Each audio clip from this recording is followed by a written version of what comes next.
Welcome back. Thank you very much for staying with us. Now let's get more reaction to the ANC's new top 7. South African Federation of Trade Unions General Secretary, that's Zwelinzima Vavi, joins us now. Good morning, Mr. Vavi, and thank you very much for your time. Firstly, your reaction as Labour to the election of the top 7. Well, firstly, I think it will be only decent to congratulate the new leadership of the ANC, some for their re-election, others for coming into the leadership and for the first time. And that's the first point. The second point is to ask ourselves as a worker, what do we want from an ANC government, which is a governing party? Obviously, to us, the principal crisis South Africa is facing is that of unemployment. And unemployment that has gone worse, not better, worse in the past 28 years of the ANC governance. Unemployment that is now also having a new dimension, a dimension of what we call precarity, meaning that more and more workers are being shifted away from the usually permanent, better paying, more secured forms of employment into more precarious. Precarious meaning they are being casualized, they are being subcontracted, their jobs are being declared non-core by the bosses, and therefore there is now job insecurity, no pension, no provident fund, and poverty. They are into what we call the category of the working poor. That's what is the challenge in South Africa. South Africa, amongst the industrialized and industrialized nation of the world, has the worst unemployment. Will this leadership suddenly realize that the programs that they have been pursuing for the past 28 years is increasing the crisis, the principal problem of South Africa, which is that of joblessness? Even when economy grows, it grows without creating jobs. And we have always pointed out to the fact that at the center of that economy's failure to create jobs for the unemployed is the fact that we are in a wrong growth path. We are still a semi-colonial outpost where the main activity is extraction of our minerals, raw, send them out of the country, only for them to return as finished products, having created jobs elsewhere in the world. Is that ANC leadership going to change that structure of the growth part of the economy that reproduces not only unemployment, but also poverty and inequality? Mm-hmm. We are the face, as Black people, of this unemployment. Our young people are being trapped in unbelievable levels of violence. Many of them are into the drugs, and many of them are living a life of hopelessness. Mm-hmm. Are we going to be addressing that with the current leadership? Our answer to that is a big no. All right. So you don't believe these particular leaders, at the very least, at party level, could possibly, at this point, ensure that the policies that they have are implemented in government, the ones that favor the poor and working class? You don't see them cracking the whip? Not at all. We would have known already by now that on the agenda of this conference, different from the previous conferences, is the issue of addressing the issue of the fact that over the past 28 years of their rule, the rich have become more rich and the poor have become more poor. The Black people, the women, and the Black women in particular remain the face of that crisis of unemployment, poverty, and inequality. The levels of criminality as a result of the principal crisis of unemployment are unbelievable. You know that we're picking up 82 people every day dead, killed, next to our shebins, close to our weekends. We know that our criminal justice system is on its knees, only producing a 15% success rate in terms of getting people to be held accountable for the crimes they commit against other ordinary South Africans. And for the rape of women, the conviction rate is down to 11%. So our criminal justice system is absolutely at the disaster stage. I'm not going to speak about education. that I've not heard anything that they are finally addressing the fact that by the time our kids arrive at grade 5, they cannot read with an understanding. When it comes to comparing them with their counterparts everywhere else in the world in mathematics and science, they come right down towards the end.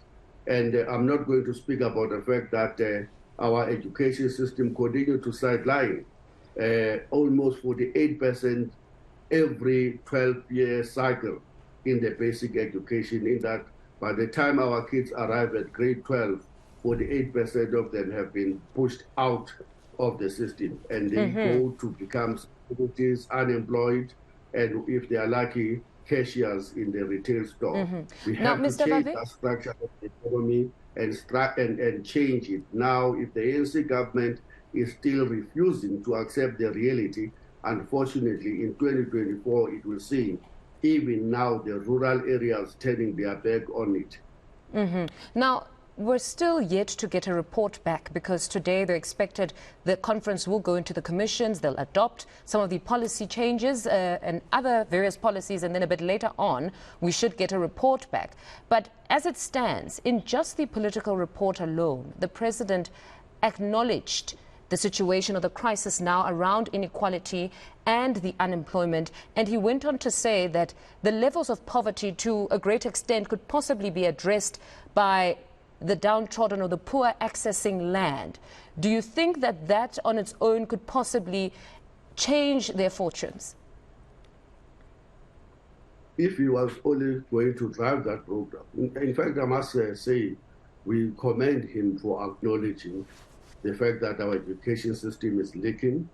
He didn't acknowledge the fact that the quality is very poor. It makes us not to even compare with our neighboring countries, Swaziland and Lesotho, Botswana, with far less resources, produce far greater levels of success with the meager resources that they have. He didn't acknowledge that. We're happy that he was acknowledging the crisis of unemployment and poverty in this economy. That's well and good. But the issue is, what are you going to do about it? Are you going to acknowledge for the first time that what we have done so far is reproducing and worsening the crisis of unemployment, poverty, and inequality?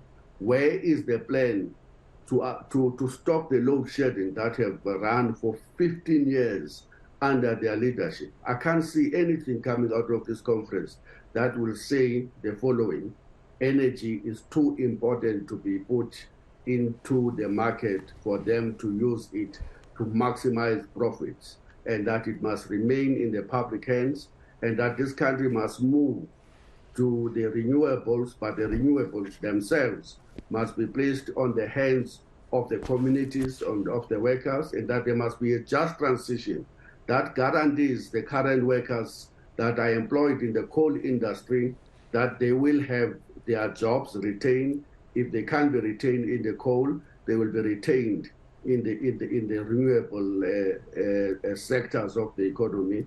I haven't seen anything that sounds anything to that. Yes, but he's belabored the point around just transition. It's almost become the most interesting phrase, where there will be some sort of a just transition, as they say, that takes into account our unique position because we have an abundance of coal. So that one, at the very least, they have stated that they will move at a pace that accommodates our country.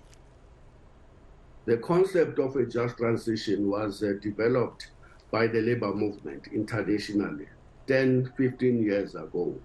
And unfortunately, that concept has been abused and stolen by the capitalist elements who have no intention of driving a real just transition. Just transition starts with consultation. Just transition means meaningful engagement with workers and the communities that are going to be affected by the closure of Komati Port, for example, a power station. Just transition means that there will be an engagement to ensure that there is energy security, not just for workers and the poor, but for the economy, so that it can continue to be an attraction to ensure that there's greater levels of investment in the economy. But more importantly, just transition move means a well-planned move away from a carbon-based economy dominated by CO2 emissions into an economy where we will begin to see a greater usage of our natural resources that are much more safe, that are not pushing us into deeper levels of climate change calamity. Your water, your sun, your wind, and your solar power. And that's what we want. But more importantly, we want this government to end and to move out of all of the contracts that it has signed with the independent power producers, these multinational corporations that have been invited here and given a guaranteed profit for the next 40 years, but that profit is guaranteed at the expense of Eskom, which is meaning effectively Eskom is subsidizing the multinational corporation at the expense of the economy of South Africa. We feel that this is the worst betrayal. You're collapsing, you're hollowing out Eskom, and you are handing over our energy to some foreign companies. Why? Mr. Mantashe has been retained, or he has returned, and he's a miner through and through. He's been vociferous in his advocacy to ensure that we continue with coal, and he's also somebody that has spoken about perhaps consolidating or having one minister deal with the issue of Eskom, not have two ministers dealing with certain aspects of Eskom. Do you believe that would be a better solution if one portfolio dealt with the issues of Eskom? Absolutely. It makes no logical sense to get the Minister of Public Enterprises being handed over state-owned institutions, enterprises that play and should be playing a particular role in particular sectors of the economy. How do you manage the energy when you are not responsible for development of a clear energy policy in the country? How do you get to control Transnet and PRASA when you are not responsible for provision of public transport system in South Africa? It doesn't make sense that you are in charge of Petro SA when that is about developing energy reserves for the country. It doesn't make sense. We agree with Minister Gwede Mantashe on that particular issue. And we are also saluting the fact that he has been absolutely insistent that whilst we must embrace just transition towards renewables, but we mustn't do that at the expense of workers that are already employed in the coal industry. When you say to workers, let's move from coal and let's reduce emissions, let's clean our environment, but you must also say to them, your jobs will be secured in the renewable sectors of the economy, so cooperate with this program. Currently, we can't cooperate. Komati Port have been closed when it should have been rather put up for proper maintenance. It would have existed for another 40 years. That's what experts are telling us. It has been closed down. Where are those workers that used to work there? They are roaming the streets. They have joined the 12, 13 million other South Africans who have no jobs. And we believe that if you continue to do that, then you are saying to Labour, don't cooperate with renewables because it is going to happen at the expense of your own jobs. Mr. Vavi, thank you very much for your insights this morning. That was South African Federation of Trade Unions General Secretary Zwelinzima.